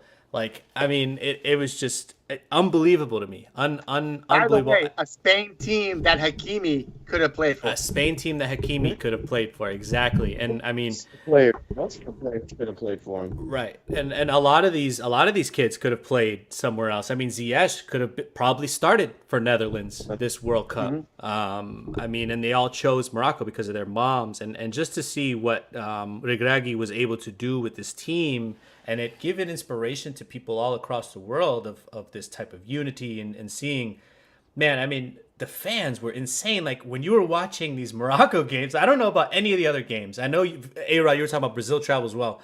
I don't know. The loudest games that I heard while I was watching was any game Morocco was playing. That stadium was so freaking loud that I was watching on the Spanish channel, game. and it was so loud that when you go back to the American channel, you could tell that they had to mute it because it was so loud in those stadiums. It was like a home game for Morocco every time. But the passion that they showed, the love, it was just incredible to me, man. I never could have ever imagined, and I just felt like it brought the world together because it gave them an underdog to root for the entire world. Just to not to cut in on you, Sammy, on your Moroccan thing, but Mario bringing up two great points here. I want to start with his point here on Morocco, the second greatest Cinderella run in the World Cup since Croatia. I agree with that. But also, Croatia had a little Cinderella run of their own in this World Cup as well, which was incredible. And another great that we don't talk about enough is the great Luka Modric, who I remember watching I used to be a Spurs fan before Leeds United became the Leeds United States that it is. Luka Modric was incredible this tournament, and Guardiola.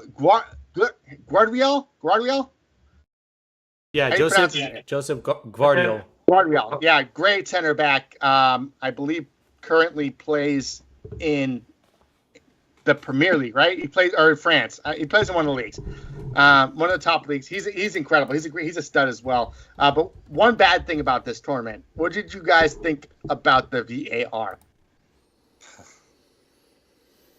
In what sense, though? Like, it's right, but is it like too right? You know what I mean? Yeah, like man, I saw one that dude's ass got somebody knocked off sides, and I was like, dude. So Jerry Jones talks about it in football, like human frailty is like part of the game, right? Mm-hmm. So like having human error is part, like, the ref makes a bad call. That's what makes it a sport. It's like, screw the refs. You know what I mean? It's like a machine with feet. I mean, you gotta understand, it's FIFA. Like that's billions and billions, and they've been billions forever. You know what I mean? So they gotta rock with the technology because that's just what they do. That's what they do. So yeah, it sucks because it takes away that element of you know what I mean? Subjectivity. Exactly. Yeah. And that's the thing. Like, you train your whole life to be like, you can't just be a ref overnight. These people who are refereeing World Cup soccer, NBA Finals, Super Bowls, they've been reffing for like 30 years. Except for that one guy that got sent home. What was that guy's name? You guys saw that? That one ref got sent home. I didn't even see that. Yeah. One ref got sent home. I believe it was after the one of the Croatia games. Got sent home mid World Cup. But I'm sorry to take us off there. I could literally talk about this World Cup for another 2 hours. Sammy, I don't want to hijack. I'll let you continue, host, but I just wanted to point that out. I love this. I love this World Cup, and I love world soccer. I love the Premier League. I just want more people to watch it, and I hope by watching our podcast, somebody might think, "Hey, let's turn on and let's see what's happening."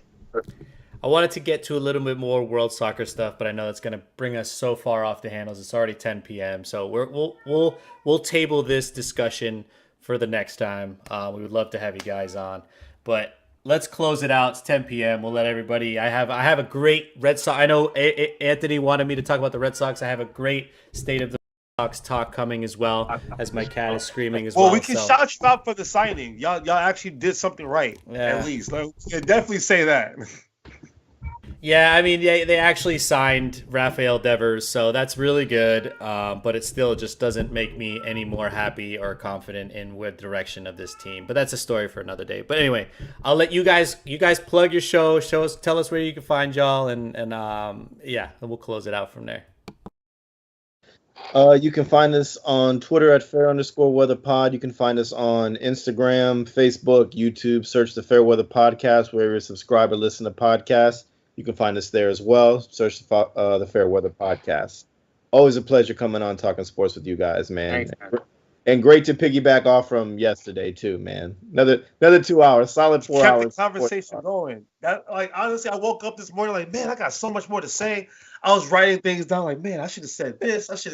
So I got to get out some of my thoughts. I love it, and I appreciate you guys for having me on.